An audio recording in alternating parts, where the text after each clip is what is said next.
என்னை ஏதோ வண்டி வர்ற மாதிரி சத்தம் கேக்குதுனே. மலை மலைன்னு காரியத்தை முடிக்கிற வழிய பாருங்க.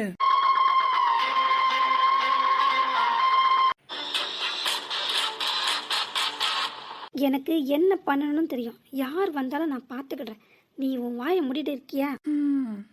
முதல்ல அந்த மூதேவி எங்க போய் ஒளிச்சு கிடக்கான்னு பாரு. எங்கேயோ ஓடி போய் தப்பிச்சுட்டா போல இருக்கு. காரியத்தை கெடுத்துருவா போல இருக்கு. அந்த நாயை எங்கள போய் தொலைஞ்சா? அதோட அண்ணே அந்த முடுக்குல போய் ஒளிஞ்சு கிடக்கா பாருங்க. முடுக்குல போய் முக்கிட்டு கிடக்கட்டு நாய்.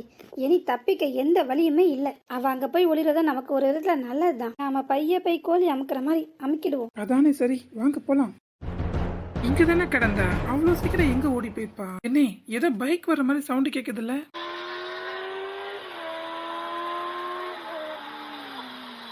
இந்நேரத்துக்கு இந்த பக்கம் யாரும் வரவே மாட்டாவல. எம்பிட்டு தைரியம் இருந்தா அவ என்னையே அடிப்பா. முதல்ல அவளை பிடிச்சி அடிச்ச கைய உடைக்கணும். கைய உடைக்கிறதோட இல்லாம ஏன்டா இவனை பகைச்சிக்கிட்டோன்னு வாழ்நாள் பூரா நொந்து நொந்து வருத்தப்பட்டு சாகணும்டா. அத மாதிரி ஏதாவது அவளுக்கு செஞ்சு விடணும். அதுதான் நான் அவளுக்கு கொடுக்குற தண்டனையா இருக்கும். கண்டிப்பா அந்த நாயை சீரழிக்காம விட மாட்டேன். என்னையா பகைச்சிக்கிற நீனு? தேவையில்லாம என்கிட்ட வம்புக்கு வர? டேய் என்னல திரு திருன்னு முழிக்கிற? அண்ணே அது தப்பு என்னவோ நம்ம பேர்ல தானே இருக்கு. நாம பண்ண தப்புக்கு எதுக்கு அநியாயமா அந்த பிள்ளைய போய் பழி வாங்கணும்? அதோட வாழ்க்கையே கெட்டு போயிருமே இதனால. அதான் கொஞ்சம் யோசிக்க. இதுக்குதான் நீ தலையை சொல்லிட்டு நின்னியா? இங்க பாரு, தப்பு யார் பக்கம் இருக்கு, யார் பக்கம் நியாயம், யார் பக்கம் அநியாயம், அதெல்லாம் ஆராய்ச்சி பண்ற நிலைமையில நான் இப்ப இல்ல. அவ என்னைய அடிச்சிட்டா. அது ஒண்ணு மட்டும்தான் என் மண்டை பூரா பரவி கிடக்கு. நான் என்ன அவ மேல ஆசைப்பட்டேன். அது ஒரு குத்தமா? அதுக்காக அடிப்பாளா? ஒரு பொட்டச்சிக்கு எம்புட்டு திமிரு. ஒரு ஆம்பளைய அதுவும் என்னைய கை நீட்டி அடிச்சால, அவளை நான் சும்மா விடவே மாட்டேன். அவளை விட்டுன்னு வையேன், பிறகு இந்த ஊர்ல ஒரு பயலும் நம்மளை மதிக்க மாட்டான்வ. ஏற்கனவே நம்மளை சல்லி பயல்வ, சல்லி காசுக்கு புரோஜனம் இல்லாத பயல்வன்ட்டு நம்ம முதுகுக்கு பறத்தாவல காரி துப்புறாவல. நம்ம மூஞ்சிக்கு நேராக துப்ப தைரியம் இல்லாத அவங்களுக்காக தான். ஏற்கனவே காரி துப்புனது காணாதுன்ட்டு இந்த சம்பவமும் கூட சென்றுச்சின்னு வை, பிறகு நம்மளை துச்சமாக தூக்கி எறிஞ்சிருவானுவ. ஒரு பயலும் மதிக்க மாட்டானுவ. இந்த ஊரில் நம்ம பழப்பு நடத்த முடியாது. நம்ம அதிகாரமும் செல்லுபடி ஆகாது. நம்ம வேற ஊரை பார்த்துட்டு தான் நடைய கட்ட வேண்டியிருக்கோம். பரவாயில்லையா? ஐயோ, இந்த ஊர் தானே எனக்கு ரொம்ப பிடிச்சிருக்கு. போ, பேசாம பொத்திக்கிட்டு வரியா? இவளை படுத்துற பாட்டை பார்த்துதான்ல எல்லாருக்கும் பயம் வரணும். என்னைய பார்த்தாலே எல்லாரும் கிட்டு கிட்டு நடுங்கணும். அதுதான் எனக்கு வேணும். அதுக்காகவே அவளை எங்க போனாலும் சரி தேடி பிடிச்சி ஒரு வழி பண்ணாம விட மாட்டேன். அதுக்காக நான் என்ன வேணாலும் செய்வேன். தேவைப்பட்டா அவ உயிரை எடுக்கணும்னா கூட நான் யோசிக்க மாட்டேன். ஐயோ, இந்த ஆள் சொல்றதை கேட்கல பயமா இருக்க. இந்த பயலுக்கு துணையா இருந்துட்டு நம்மளும் எல்லாரும் உள்ள தூக்கி போட்டுருவான். பிறவை எவன் போய் உள்ள போய் களிய திங்கிறது? ஐய, களியில நம்ம வயிற்றுக்கு சேராத. நம்ம இங்க வாட்டமா கோழி, மீன், அவிச்ச முட்டை, நண்டு, எறா அது இதுன்னு லொட்டு லொசுக்குன்னு தின்னுபிட்டு போயும் அந்த இத்து போன களியா திங்கணும். என்ன நீங்க சொல்றதெல்லாம் கேட்க சரியாத்தானே இருக்கு. ஆனா ஒரு விஷயம். என்னல மறுபடியும் தலையை சொறீரா? என்னை அந்த பிள்ளை உங்களை அடிச்சதுதான் யாரும் பார்க்கல. பிறகு எதுக்கு வீண் பொல்லாப்பு? அதான் கொஞ்சம் யோசிக்க. நீ பார்த்தல, நான் என்ன இருந்தாலும் உங்க தோஸ்து தானே. எந்த மண்ணாங்கட்டியா வேணா இருந்துட்டு போ. ஆனா உன் எதிரில அவ என்ன அவமானப்படுத்தி அடிச்சால, அது ஒண்ணு போதும்ல. அவ கைய முறிச்சு எடுக்கிறதுக்கு. அந்த கை இன்னமும் அவ உடம்புல ஒட்டிக்கிட்டு இருந்ததுன்னு வை, அது எனக்கே அவமானம்ல. இவன் கூட போனா ஜெயிலு, போகலன்னா உயிலு. ஆக மொத்தம் நம்ம உயிருக்கு தான் எல்லாம் உழ வைக்கணும். நமக்கு உயிர் எழுத வைக்கிற அளவுக்கு அந்த அளவுக்கு பெருசா சொல்லிக்கிற மாதிரி சொத்து பத்துலாம் எதுவும் இல்லத்தான். இருந்தாலும் அந்த ஓட்டு விடும். 4-5 தட்டு முட்டு சாமானம் கிடக்குதுவே, அதுக்காகவாது பார்க்க வேண்டி கிடக்கு. என்ன இது ஒரு சாதாரண விஷயம்தான். இதுக்காக ஒரு பிள்ளையோட உயிரெல்லாம் எடுக்கணுமா என்ன? எதுக்கும் ஒரு தடவை யோசிச்சு செய்யுங்க. அடிங்கொய்யல, என்ன உயிர் மேல ஆசை இல்லையா? பயம் விட்டு போச்சு அவனுக்கு. என்ன நீங்க கோவிச்சுக்காதீங்கண்ணே. நீங்க கோவிச்சுக்கிற அளவுக்கு நான் ஒன்னும் ஒர்த்து இல்லைண்ணே. தெரியுதுல, அப்போ வாயை பொத்திக்கிட்டு அந்த மூதேவி எங்க போய் தொலைஞ்சான்னு பாரு. சரிங்கண்ணே, ஏதோ மனசுல பட்டுச்சு, பட்டுன்னு பேசிட்டேன். பட்டுன்னு பேசினா பொட்டுன்னு போய் சேர்ந்துருவேன்.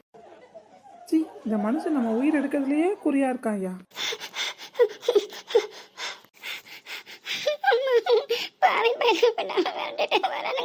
அத போறா பாரு, பொடி அவள. ஐயோ, கிட்ட வந்துட்டானுங்க போல இருக்கு. விடாம விரட்டிக்கிட்டே வரானுங்க. ஏய், ஓடாத நில்லுடி. நான் என்ன தப்பு தெரியல. தப்பு பண்ணிட்டு விடாப்படியா காத்திருந்தேன். என்னை விடாம விரட்டிக்கிட்டே வாழணும். எங்க போய் ஒளியறது, எப்படி தப்பிக்கிறது ஒண்ணுமே தெரியல. தப்புல தெரிஞ்சவங்க யாருமே வரல. யாரு உதவிக்கு கொப்புறதுன்னு புரிய மாட்டேங்க.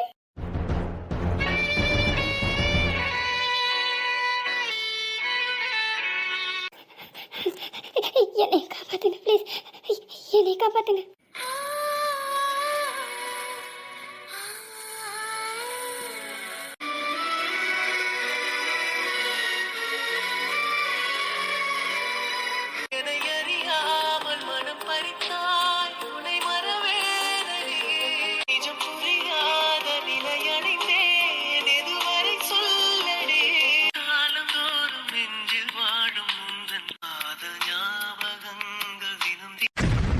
இந்து, என்னம்மா பண்ற?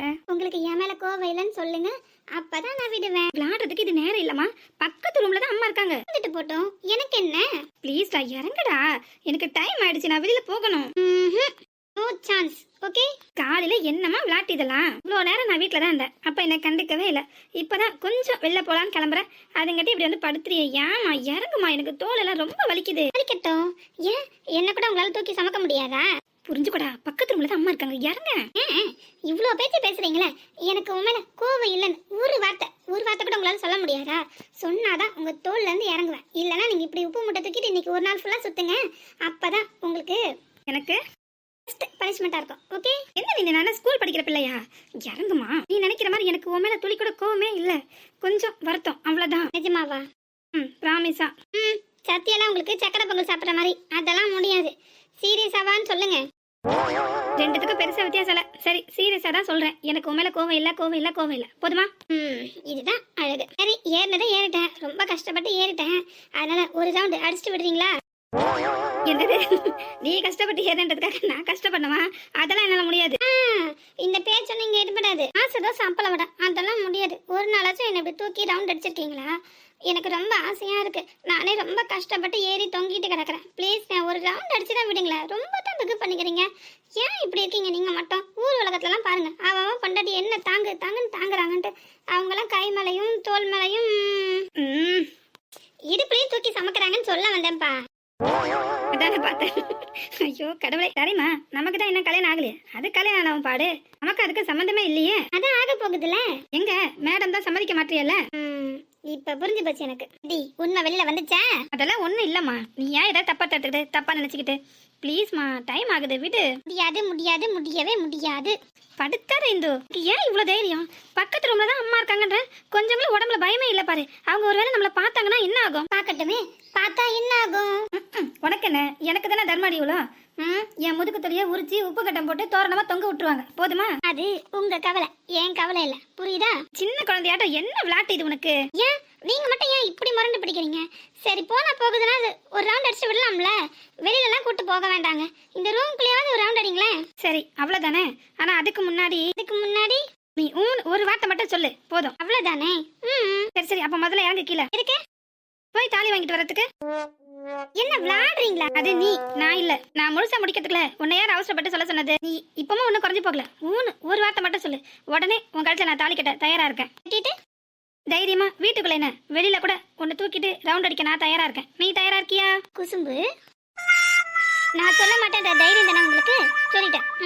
போங்க, போய் தாலியை வாங்கிட்டு வாங்க. அதுக்கு நீ முதல்ல கீழே இறங்கணும்ல, அதுக்கு நீங்க ரவுண்ட் அடிக்கணும்ல. ஆக ஒரு முடிவா தான் நீ வந்திருக்க, அப்படிதானே? எக்ஸாக்ட்லி. இப்ப நல்லா ஊங்கொட்டு. நிஜமாவே எனக்கு உன் மேல கோவம் இல்ல, புரிஞ்சுக்க இந்து. அம்மா, இப்ப மாதிரி இறங்குறியாமா? ஒரு ரவுண்ட் அடிக்கிறதுக்கு இம்பட்டு சலிப்பு உங்களுக்கு. நீங்களாம் உங்களெல்லாம் நான் கல்யாணம் பண்ணிக்கிட்டு என்னெல்லாம் பாடுபட போறேன்னு தெரியல எனக்கு. இப்படி தொட்டதுக்கெல்லாம் தொடர்ந்து மாதிரி பயந்துக்கிட்டே கிடந்தா ஊர் உலகத்தெல்லாம் போய் பாருங்க. லவர்ஸ்லாம் எப்படி உருகி மாஞ்சி லவ் பண்றாங்கன்னு. நீங்க டோட்டல் வேஸ்ட்டுங்க. உங்களுக்கு சுத்தமா ரொமான்ஸே வரல. அதுக்காக என்னெல்லாம் செய்யறானுவ தெரியுமா? வானத்தே வில்லா வளைக்கிறானுவ, மலையை கீழே தூக்கி போடுறானுவ. ஏன் தாஜ்மஹால் அதுல வந்தது தானே? ஆனா நீங்க எனக்காக என்ன செஞ்சிருக்கீங்க? நீங்க என்னைய ஒரு உப்பு மூட்டை கூட தூக்க முடியாதுன்னு சொல்றீங்க. அம்பட்டு பயம் பயப்படுறீங்க. என் கிட்ட நெருங்கினாலே ஏன் இப்படி பயந்து சாகுறீங்க? உனக்கு தான் என்னை பத்தி நல்லா தெரியும்ல, தெரிஞ்சிருந்தே பிறகு எதுக்கு இப்படி தைய தக்கன்னு குதிக்க? சரி, அதான் நீ ரொம்ப ஆசைப்பட்டேன்னு ஒரு ரவுண்ட் அடிச்சு தானே இறக்கி விட்டுருக்கேன். அடிச்சிங்க ரொம்ப நல்லா அடிச்சிங்க. அதுவும் நான் உங்க கையில காலை விழுந்து ரொம்ப கெஞ்சி கூத்தாடின பிறகுதானே போனா போதுன்னு அடிச்சிங்க. இது முதல்ல நீங்க செஞ்சிருக்கலாம்ல. இந்த ஐடியா உங்களுக்கு வரவே இல்லைல்ல நான் சொன்னதுக்கு அப்புறம் தானே. சரிம்மா, கோவப்படாத. எப்படியோ ஒண்ணு செஞ்சிட்டல்ல. நியாயமா பார்த்தா இந்த கோபத்தை நான் உன்கிட்ட படணும். இங்க எல்லாம் தலைகீழா இருக்கு. கோவம், அதுவும் நீங்க என்கிட்ட பற்றுவீங்க. உங்களுக்கு தான் சுட்டு போட்டாலும் கோவன்ற ஒண்ணு வரவே வராத. அதான் நீ எம்பட்டு கழுவி ஊத்தியும் நான் பேசாம வாயடிச்சு நிக்கல. போதும், உடனே அப்பா ஆதி மாதிரி முகத்தை வச்சுட்டு நடிக்காதீங்க. இன்னைக்கு வேணா நீங்க தப்பிச்சிருக்கலாம், ஆனா நாளைக்கு நமக்கு முதல்ல கல்யாணம் முட்டிட்டோம், அதுக்கப்புறம் தான் இருக்கு உங்களுக்கு. அதுக்கு முதல்ல நீ சம்மதிக்கணும். ஏய் இந்து, நான் இப்ப என்ன சொல்லிட்டேன்? உங்க மனசு ஒன்றும் புரியாம இல்லை. நீங்க தயவு செஞ்சு என் இடத்துல இருந்து கொஞ்சம் பாருங்களேன். நான் எவ்வளவு முயற்சி பண்ணாலும் என் பயம் மட்டும் என்னை விட்டு போகவே மாட்டேங்குது. நீங்களும் பழிச்சுன்னு ரூமை விட்டு வெளியில வந்துட்டீங்களா, எனக்கு உடனே உடம்புல பயம் கொடுத்துட்டு என் மேல எங்க ரொம்ப கோவமா இருக்கீங்களோ, ஒருவேளை என்ன பிடிக்கலன்னு சொல்லிடுவீங்களோன்னு, அம்மா கிட்ட என்னை பத்தி பேச மாட்டீங்களோன்னு. எனக்கு தான் என்னை பத்தி நல்லா தெரியும்லடா, எனக்கு கோவமே வராதுன்னு. பரவ நீ ஏன் அப்படி நினைச்ச? சொன்னல, அப்ப எதுக்கு நீங்க ரூம் விட்டு வேகமா வெளியில வந்தீங்க? நீங்க அங்கே நின்று இருக்கலாம்ல.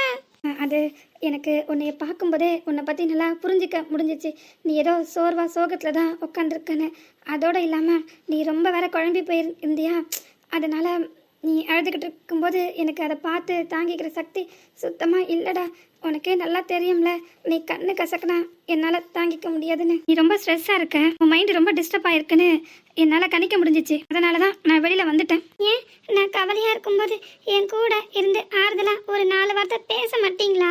கிண்டல் மாதிரி பேசாத. உனக்கு குழப்பமே என்னால தான் ஏற்பட்டிருக்கு. அப்புறம் நான் அங்கே நின்னா எப்படி உனக்கு அதுக்கு தீர்வு கிடைக்கும்? உனக்கு அப்போ தேவைப்பட்டது தனிமை மட்டும்தான். நீ தனியாக இருந்து யோசிக்கும் போது தான் எது நல்லது எது கெட்டதுன்னு உன்னால் புரிஞ்சிக்க முடியும். உனக்கு ப்ராப்ளம் வேறு ஏதாவது இருந்ததுன்னா கண்டிப்பாக நான் உன் கூடயே இருந்திருப்பேன், ஆறுதலாக 4 வார்த்தை பேசியிருப்பேன் தான். ஆனால் உனக்கு பிரச்சனையே நான் தாங்கிற போது எப்படி நான் சொல்கிற சொல்யூஷன் மட்டும் உனக்கு கரெக்டாக இருக்கும்? ஏன்னா ஒரு பக்கம் நான் நின்றுக்கிட்டு கல்யாணத்துக்கு ஃபோர்ஸ் பண்ணிக்கிட்டு இருக்கேன், ஒரு பக்கம் நீ இன்னும் மனதளவில் தயாராகலை. அப்போ நான் நின்னா என்னோட ஐடியா எப்படி இருக்கும்? நீ சொல்கிறது கரெக்டாக தான் இருக்கு. ஆனால் என்னை பொறுத்த வரைக்கும் என் மனசு அதை ஏற்றுக்கிட மாட்டேங்குது. ஏன்னா உங்களுக்கே நல்லா தெரியும், எனக்கு எந்த பிரச்சனையாக இருந்தாலும் சரி நான் உங்ககிட்ட தான் வந்து நிற்பேன்னு. உங்ககிட்ட வந்து உங்கள் முகத்தை பார்த்தாலே போதும், எனக்கு அந்த பிரச்சனையே இருந்த இடம் தெரியாமல் காணாமல் போயிடும். கண்டிப்பாக நீங்கள் இது வரைக்கும் என்னோட எல்லா ப்ராப்ளத்துக்கும் ஏதாவது சொல்யூஷன் பண்ணி தீர்த்து தானே வச்சுருக்கீங்க. அந்த நம்பிக்கையில் தான் நீங்கள் ஏதாவது சொல்லுவீங்கன்னு உங்கள் முகத்தையே நான் ஆவலாக எதிர்பார்த்துக்கிட்டு இருந்தால் நீங்கள் விருட்டுன்னு ரூமை விட்டு போயிட்டீங்க. அப்போ எனக்கு மனசு எவ்வளோ கஷ்டமாக இருந்திருக்கும். சாரிடா, உன் நிலைமை தெரியாமல் நான் தான் தப்பாக நடந்துக்கிட்டேனா? அப்போ இதுக்கெல்லாம் சாரி கேட்கணும்னு அவசியம் இல்லை. ஆனால் அதுக்கு பதிலாக ஒரு பனிஷ்மெண்ட்டு. வண்டி ரூட் மாறுது. என்னது? ஒண்ணுமே தெரியாத மாதிரி கேளு. வண்டி ராங் ரூட்ல போகுது. அதானே பார்த்தேன். என்னடா நல்லா தானே சிரிச்சு பேசிக்கிட்டு இருந்தேன், திடீர்னு இப்படி அழுதுகிட்டு ஒப்பாரி வச்சிட்டு இருக்காளேன்னு இப்பதானே விஷயமே என்னன்னு புரியுது. என்னது? நிஜமாவே எனக்கு புரியல. கொன்றுவன் பாத்துக்க. காலையில இருந்து ஒரு மார்க்கமா தான் நீயும் சுத்திட்டு அலையிற. இதெல்லாம் நமக்கு சரிப்பட்டு வர மாதிரி தெரியல. நிஜமாவே எனக்கு புரியலங்க. மண்டையில நறுக்குன்னு கொட்டிடுவேன். மரியாதை ஒரு ரூம் கூடிரு. அதான் உனக்கும் நல்லது எனக்கும் நல்லது. ஏன் உங்களுக்கு பயமா இருக்கா? பயமா? எனக்கா? ஏன் பேச மாட்டேன்? உண்மையிலே இங்க பயந்தாங்களே நீதான், நான் ஒன்றும் இல்லை. அம்மா கிட்ட நம்ம விஷயத்தை பத்தி பேசினாலே கிடு கிடுன்னு நடுங்கி சாகுறது யாரு, நானா இல்லை நீயா? அப்புறம் எதுக்கு என்ன ரூம்க்கு வரட்டுறீங்க? அதுதான் உனக்கும் நல்லது எனக்கும் நல்லதுங்கிறீங்க. பனிஷ்மெண்ட் நான் தானே உங்களுக்கு கொடுக்கணும்னு சொன்னேன். அப்போ ரூமுக்கு போனால் எனக்கு மட்டும் தானே நல்லது, இதில் உங்களுக்கு என்ன நல்லது இருக்கு? ரொம்ப விவரமா பேசுறதா நினைப்பா உனக்கு? நீ சொல்ற இந்த கதை எங்க அம்மா காதுல விழுந்துச்சுன்னு வையே, மொத்தமா நம்ம 2 பேரோட சொல்லி இன்னையோட முடிஞ்சிடும். பரவாயில்லையா? நான் எல்லாத்துக்கும் துணிஞ்சுதான் வந்திருக்கேன். இது சரிப்பட்டு வர மாதிரி தெரியல. நாம இந்த இடத்த விட்டு எஸ்கேப் ஆனதான் நமக்கு நல்லது. ஹலோ நில்லுங்க சார், எங்க எஸ்கேப் ஆகுறீங்க? இங்க பாரு, நான் திரும்ப திரும்ப சொல்றேன், தேவையில்லாம என்ன சீண்டாத. சீண்டுனா அப்புறம் பிரச்சனை உனக்கு தான். அதையும் பார்த்துடலாம். அடங்குற மாதிரி தெரியலையே இவ.